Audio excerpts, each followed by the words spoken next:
شام کے 5 بجے ہیں۔ السلام علیکم، یہ ریڈیو پاکستان ہے۔ تسکین ظفر سے خبریں سنیے۔ پہلے اہم خبروں کا خلاصہ۔ حکومت نے 9 مئی 2023 کے واقعات کے ذمہ داروں کے تعین کے لیے ایک کمیٹی قائم کی ہے۔ Land information and management system نے نہروں کی صفائی اور مرمت کے لیے ایک موبائل ایپ کا آغاز کیا ہے۔ چیف جسٹس نے عدلیہ پر عوام کا اعتماد بڑھانے کے لیے ضلعی عدالتوں کے کردار پر زور دیا ہے۔ اور بھارت کے غیر قانونی زیر قبضہ جموں کشمیر میں 1993 کے سانحہ سوپور کے شہداء 3 دہائیوں سے زائد عرصہ گزرنے کے باوجود انصاف سے مسلسل محروم ہیں۔ اور اب ان خبروں کی تفصیل۔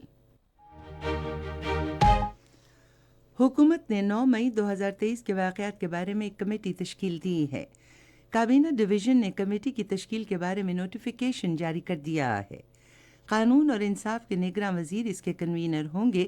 کمیٹی کے دوسرے ارکان میں امور داخلہ، اطلاعات و نشریات اور انسانی حقوق کے وزراء شامل ہیں۔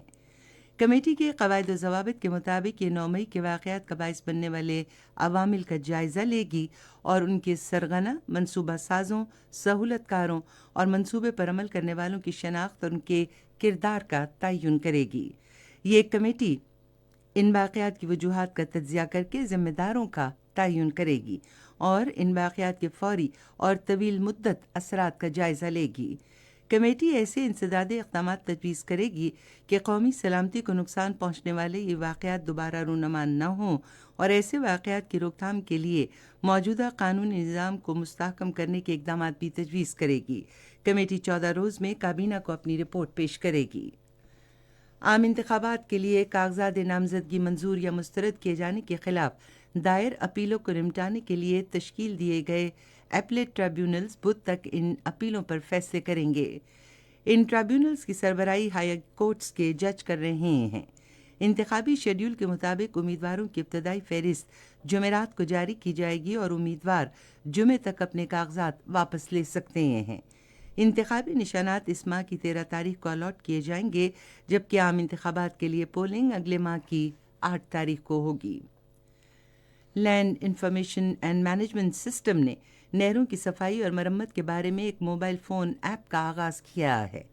اس سلسلے میں ادارے کے مرکزی دفتر میں ایک تربیتی نشست ہوئی، جس میں محکمہ آبپاشی کے افسروں نے شرکت کی۔ یہ ادارہ ڈرونز اور مصنوعی سیارے کے ذریعے 22,000 کلومیٹر طویل نہروں کی صفائی اور مرمت کی نگرانی کرے گا۔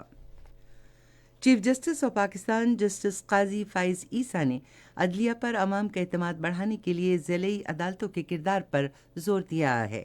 انہوں نے آج فیڈرل جوڈیشل اکیڈمی اسلام آباد میں ایک تقریب سے خطاب کرتے ہوئے کہا کہ ضلعی عدلیہ انصاف کو یقینی بنائے اور وکلاء کو عزت دے۔ انہوں نے کہا کہ انصاف نہ صرف ہونا چاہیے بلکہ ہوتا نظر بھی آنا چاہیے۔ چیف جسٹس نے غیر ضروری مقدمہ بازی کی حوصلہ شکنی کی ضرورت پر زور دیتے ہوئے کہا کہ اس مسئلے کے خاتمے کا واحد طریقہ مقدمہ بازی پر آنے والے خرچ کی بطور جرمانہ ادائیگی ہے۔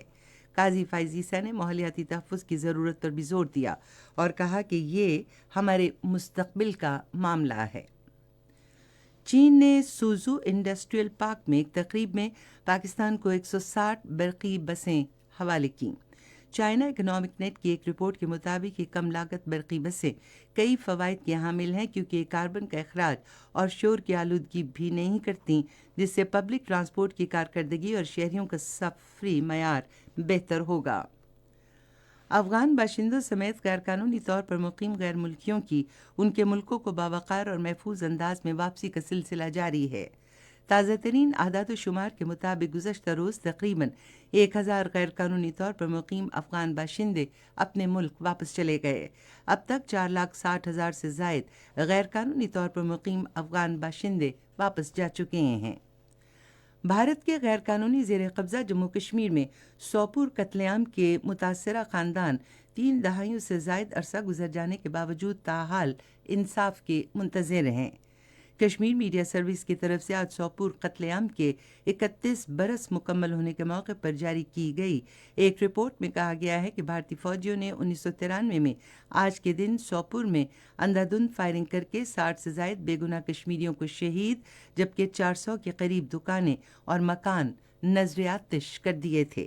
رپورٹ میں کہا گیا کہ سوپور قتل عام مقبوضہ جموں کشمیر میں بھارت کی بدترین ریاستی دہشت گردی کا ایک کھلا ثبوت ہے۔ اس کے ساتھ ہی خبریں ختم ہوئیں۔ مزید خبروں اور تجزیوں کے لیے ہماری ویب سائٹ ہے radio.gov.pk اور فیس بک کے link radio Pakistan news official پر براہ راست ویڈیو سٹریمنگ بھی آپ ملاحظہ کر سکتے ہیں۔